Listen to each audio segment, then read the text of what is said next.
des résultats des examens du baccalauréat a bouclé la série des examens à grand tirage du ministère de l'Éducation nationale et de l'enseignement technique. L'on enregistre 33,58% d'admis, une légère hausse par rapport au pourcentage des éditions précédentes. C'est aussi le cas pour les autres examens. Dans une étude comparée avec des chiffres à l'appui, Francis Boifo revient sur les résultats des examens du CEPE, BEPC et BAC ces 3 dernières années. Regardez. Cette année encore, le taux de réussite au bac reste relativement faible. 33,58% toutes les 16 séries confondues. Le taux de réussite au BPC est de 40,17% en 2013, quand l'on notait 17,03% en 2012 et 16,88% en 2011. La satisfaction vient des tout petits. 67,03% d'admis cette année au CEP, 55,07% en 2012 et 58,22% en 2011. Malgré la grisaille, l'on constate d'une manière générale une évolution d'une année à l'autre. Quand on compare le taux de réussite des 2 dernières années au bac, 33,58% contre 25,22%, l'on constate une hausse de 8,36%. Au niveau du BEPC, cette hausse du taux d'admis s'élève à 23% et 11,96% chez les élèves du primaire.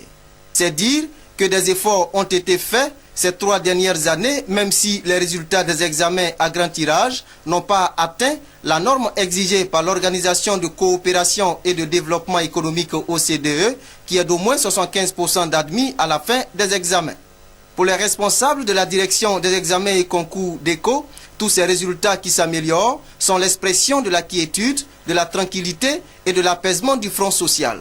Surtout, le dialogue franc instauré entre le gouvernement et les responsables syndicaux et la détermination du gouvernement à redonner à l'école ivoirienne ses lettres de noblesse.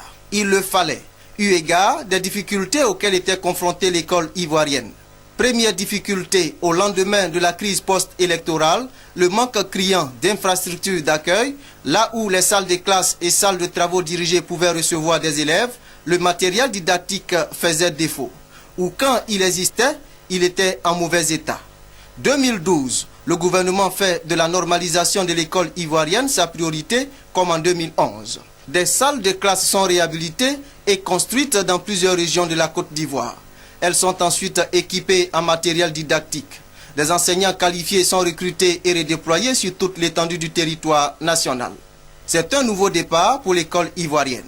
En 2013, les cours se déroulent normalement jusqu'à ce que certains enseignants décident en mars et avril d'observer des grèves à l'appel de l'intersyndicale du secteur éducation-formation. Des points d'accord sont trouvés. Les cours reprennent avec pour dénouement l'organisation des examens à grand tirage. Une nouvelle année scolaire commence le 16 septembre prochain. Élèves, enseignants, encadreurs, parents d'élèves, syndicats, fondateurs d'établissements, partenaires techniques et financiers, autorités gouvernementales, chacun est amené à jouer le rôle qui est le sien pour relever le défi de l'amélioration des résultats scolaires.